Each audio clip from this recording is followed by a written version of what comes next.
بسم اللہ الرحمن الرحیم۔ یہ اسیب دور کرنے کے لیے ہے یہ بسم اللہ الرحمن الرحیم۔ سب سے پہلے درود سلام الصلاۃ والسلام علیکہ یا سیدی یا رسول اللہ، الصلاۃ والسلام علیکہ یا سیدی رحمۃ اللہ علیہ۔ یہ جس کو بھی اسیب کو، یہ باوضو سورۃ مومنین پارہ 18 کی آخری 4 آیتیں ہیں۔ بسم اللہ الرحمن الرحیم۔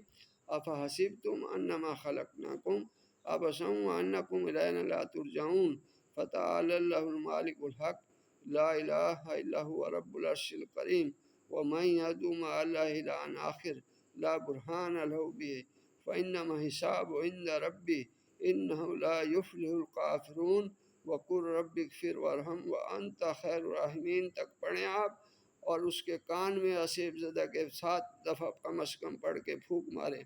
اللہ نے چاہا تو اسیب دور ہوگا۔ چینل کو سبسکرائب کریں، عارف بشانی کو لائک کریں، کامنٹ کریں۔ شکریہ۔ السلام علیکم ورحمۃ اللہ وبرکاتہ۔